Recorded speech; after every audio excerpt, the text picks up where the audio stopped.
adik-adik, jumpa lagi bersama Kak Delvi dan Kak Desi di acara Jam Kids. Adik-adik, kali ini kita mau masuk ibadah. Sebelum masuk ibadah, kita berdoa dulu ya. Kita berdoa. Bapak, terima kasih.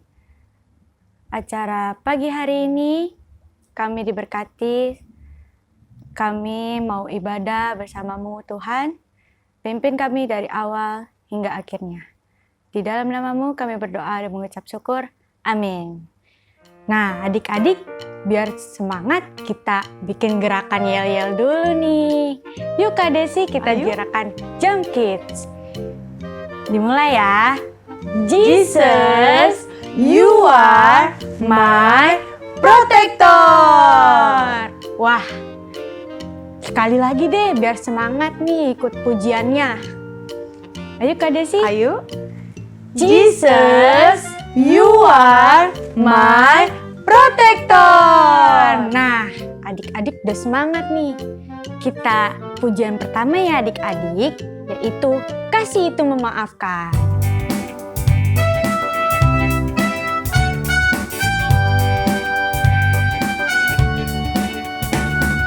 Kasih itu memaafkan, kasih itu tak pernah dendam, tak simpan kesalahan orang.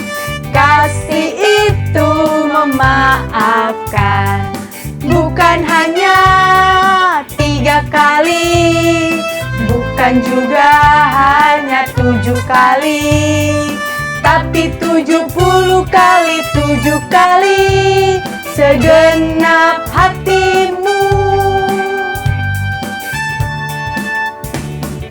Kasih itu memaafkan, kasih itu tak pernah dendam, tak simpan kesalahan orang.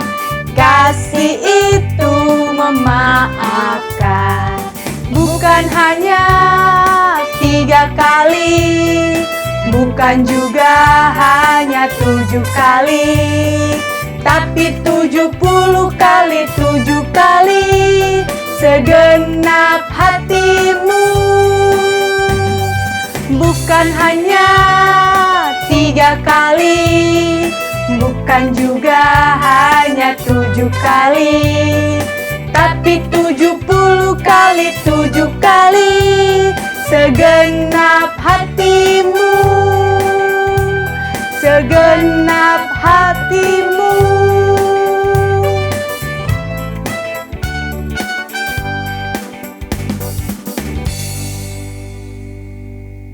Nah, adik-adik masih semangat kan? Kita masuk ke pujian yang kedua, yaitu hati yang gembira.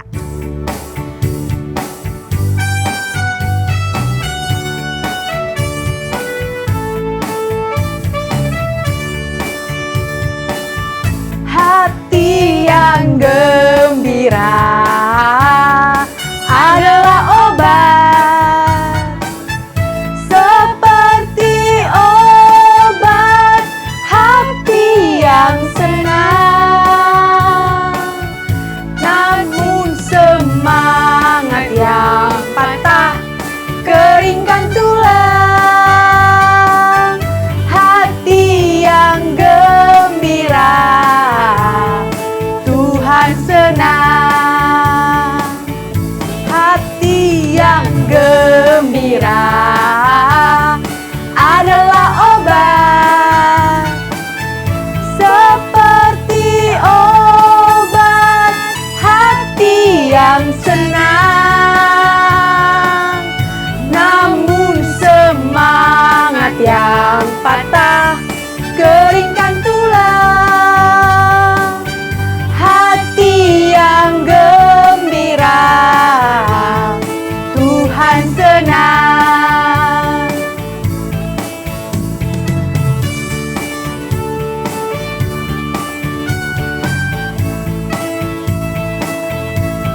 senang, hati yang gembira, Tuhan senang.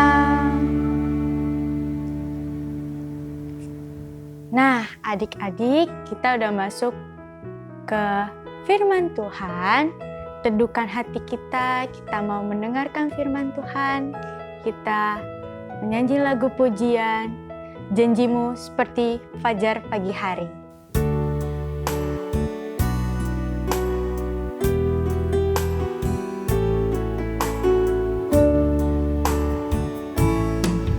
Ketika ku hadapi kehidupan ini, jalan mana yang harus ku pilih?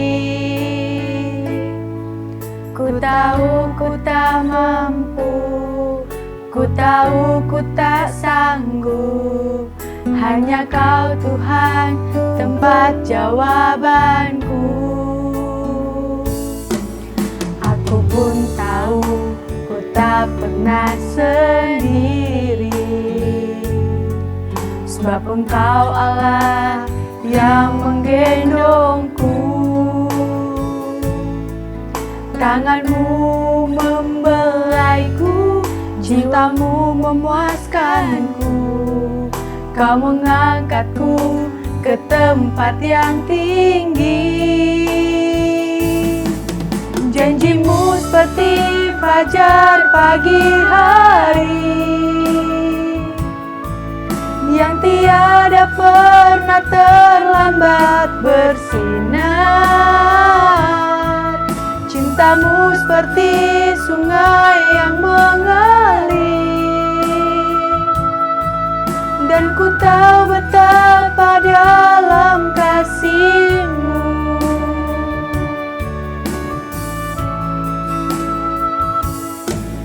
Ketika ku hadapi kehidupan ini,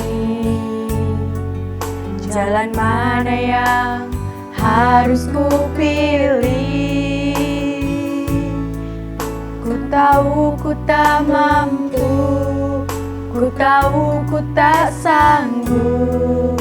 Hanya Kau Tuhan tempat jawabanku. Aku pun tahu ku tak pernah sendiri, sebab Engkau Allah yang menggendongku.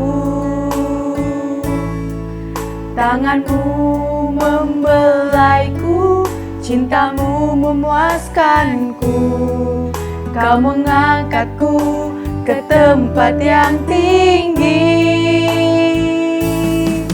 Janjimu seperti fajar pagi hari, yang tiada pernah terlambat bersinar. Cintamu seperti sungai yang mengalir, dan ku tahu betapa dalam kasih-Mu. Janjimu seperti fajar pagi hari, yang tiada pernah terlambat bersinar. Cintamu seperti sungai yang mengalir, dan ku tahu betapa dalam kasih-Mu. Dan ku tahu betapa dalam kasih-Mu. Dan ku tahu betapa dalam kasih-Mu.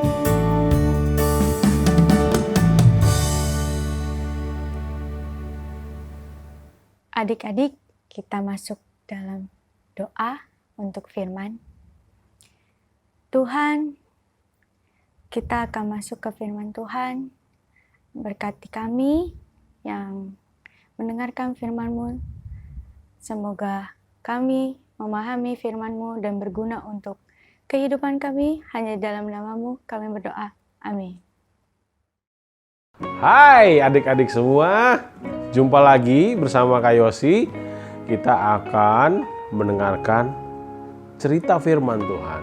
Sekali lagi, tolong hal-hal yang mengganggu konsentrasi ditaruh di samping atau jangan dipegang-pegang.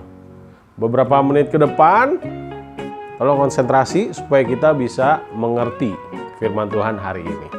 Oke, nah kakak mau tanya nih sama adik-adik, siapa yang pernah lihat gambar ini? Ada yang warna kuning, ada lagi yang warna apa? Merah. Ada yang warna hijau gitu.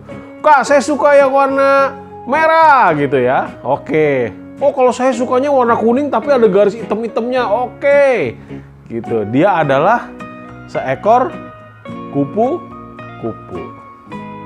Nah, tahu nggak adik-adik? Sebelum dia terbang menjadi kupu-kupu, dari pohon yang besar ke pohon yang besar, atau mungkin pohon yang tidak terlalu besar gitu ya. Nah, dia terlebih dahulu menjadi telur. Dari telur itu, ulat itu akan membuat si telur itu cracking atau pecah. Baru keluarlah ulat. Nah, ini coba lihat nih. Nah, kurang lebih kayak gini nih. Dia keluar dari telur jadi ulat.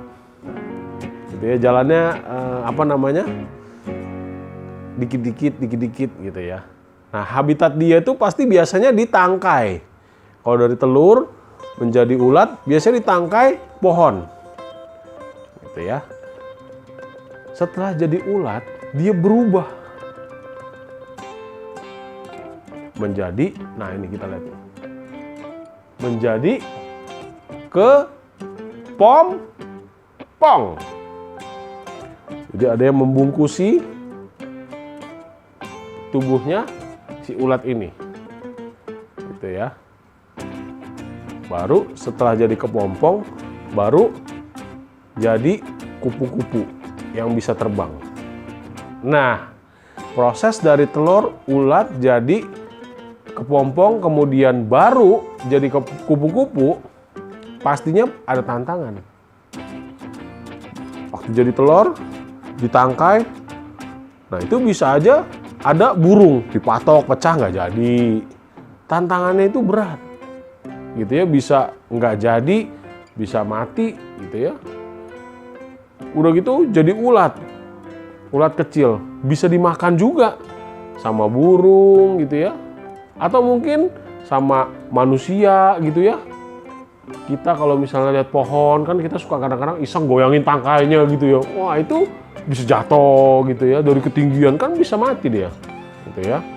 Atau mungkin ada angin gitu ya. Angin kuat. Dia bisa terbawa sama angin itu. Kayak ketiup gitu, bisa jatuh, bisa mati juga. Gitu ya. Jadi untuk berubah menjadi tadi ulat, kepompong, kupu-kupu itu ada tantangan. Gitu ya, ada tantangan. Jadi untuk berubah itu pasti ada tantangan. Baik itu dari si ulatnya sendiri maupun dari eksternalnya. Gitu ya. Tapi tetap dia harus berubah. Kalau nggak berubah, coba bayangin. Jadi ulat gitu ya. Aduh, kan kita ngeliatnya kan kurang indah. Gitu ya. Udah jadi ulat begitu doang gitu, kayaknya kurang indah banget dilihatnya, jelek lah gitu ya. Tapi kalau jadi kupu-kupu kita lihatnya kan indah. Nah, itu sepenggal kisah tentang seekor kupu-kupu. Dari kupu-kupu itu kita juga bisa belajar adik-adik. Yang pertama, kita bisa belajar hal yang baik, yaitu kita selalu berubah. Semakin indah di mata Tuhan. Sekali lagi, berubah menjadi indah di mata Tuhan. Gimana Kak contoh berubahnya Kak? Misalnya saya dari kurus jadi gemuk, bukan. Terus berubah secara fisik, ya itu mah tentu aja kita dari kecil dengan sendirinya nanti kita akan berubah semakin dewasa, semakin tinggi secara fisik gitu ya. Bukan itu maksudnya. Tapi berubah dari karakter hidup kita semakin indah di mata Tuhan. Contoh keseharian yang kakak bisa kasih gambaran ke kamu.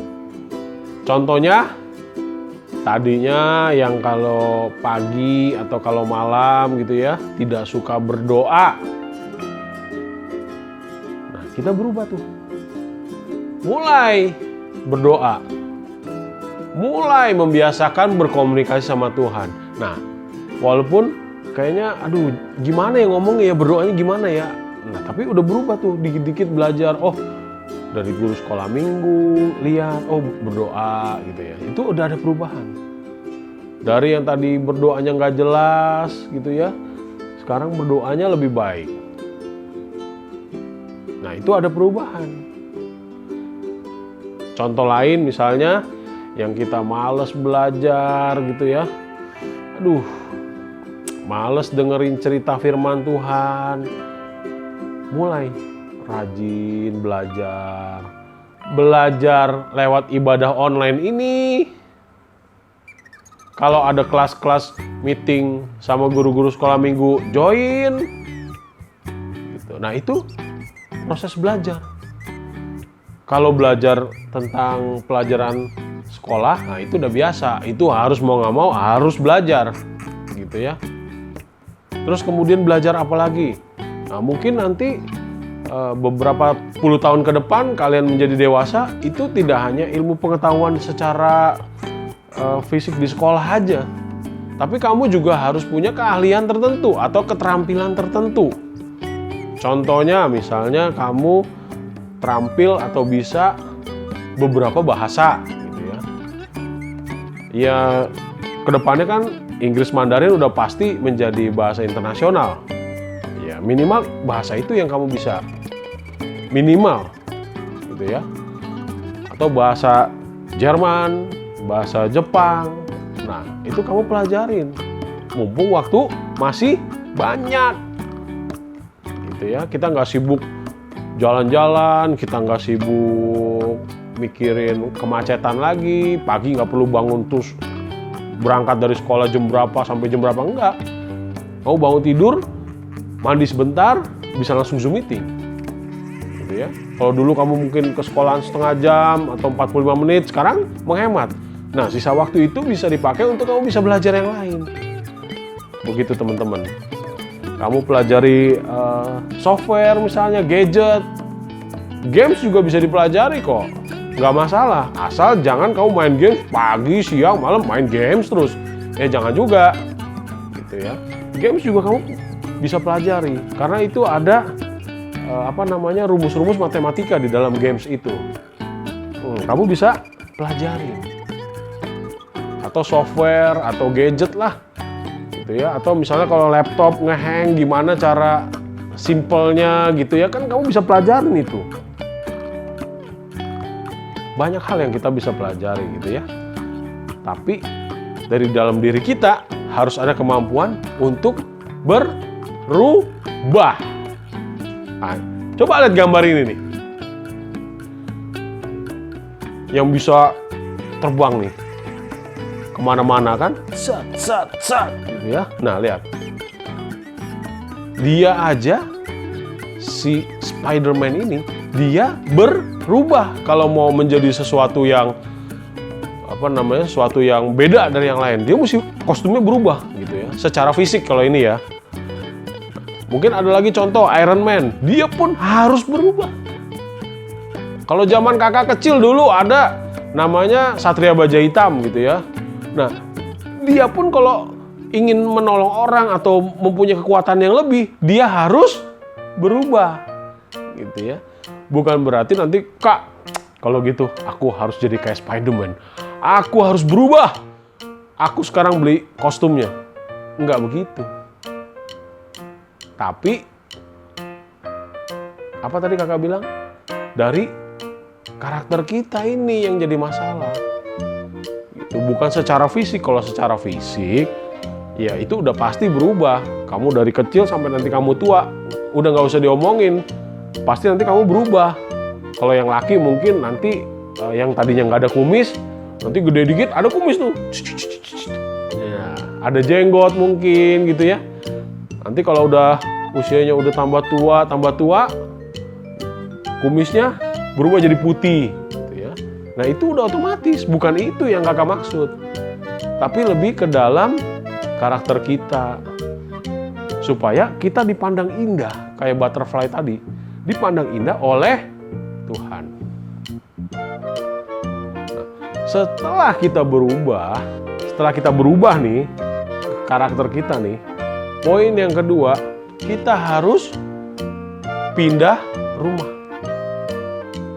Kalau tadi si kupu-kupu itu pindah pohon, dari pohon yang satu ke pohon yang lain, dia mencari serbuk sari atau sari dari bunga.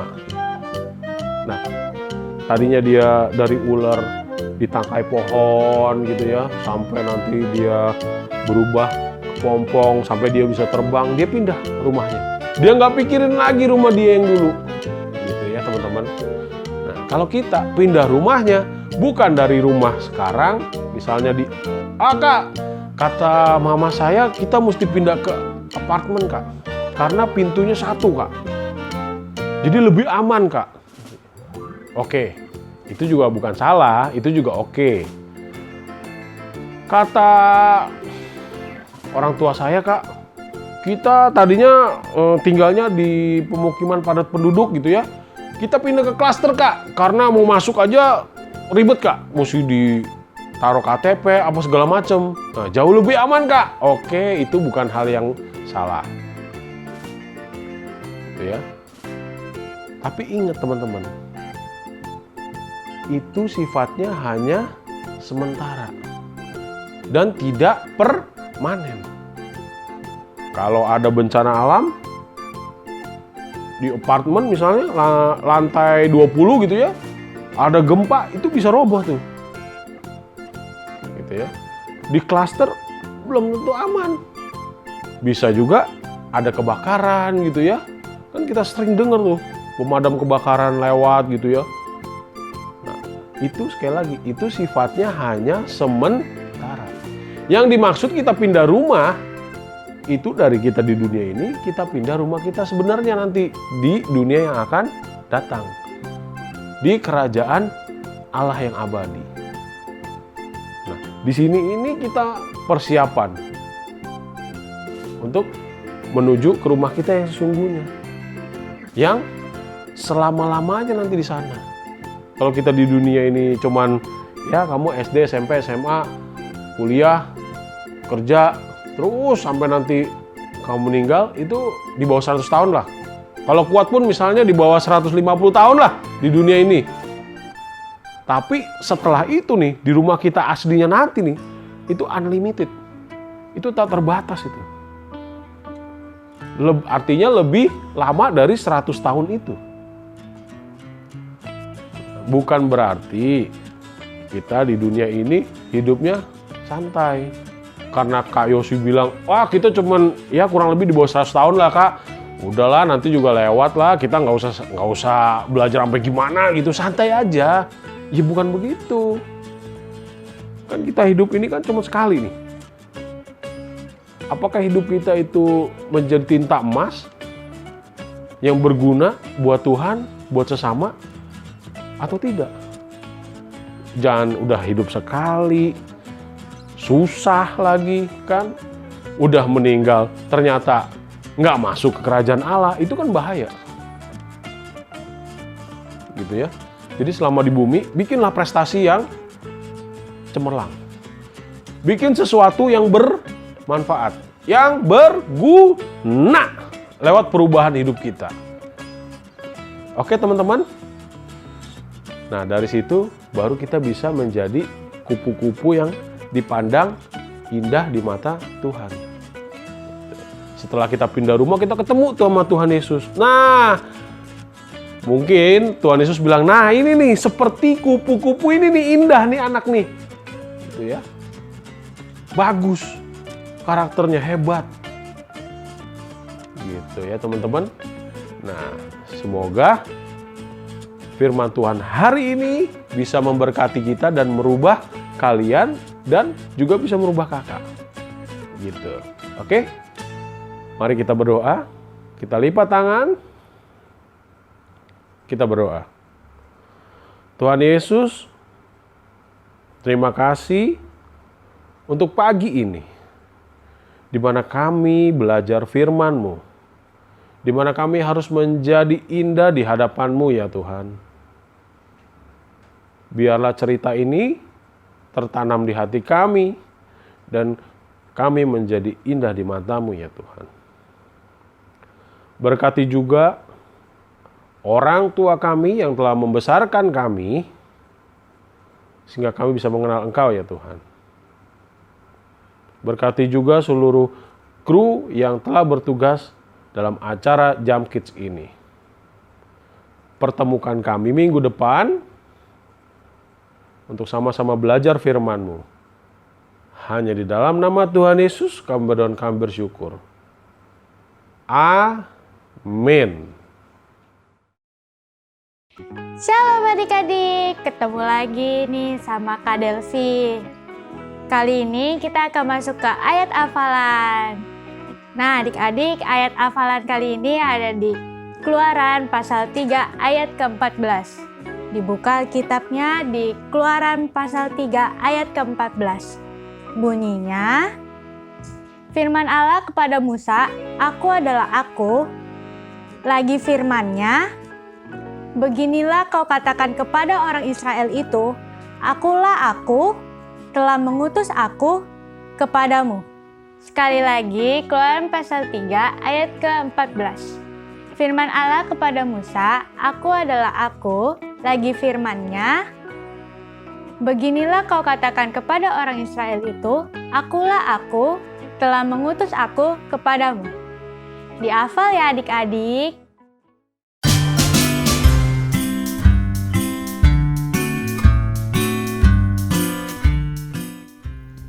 Ayat hafalan minggu ini terdapat dalam Matius 22 ayat 39.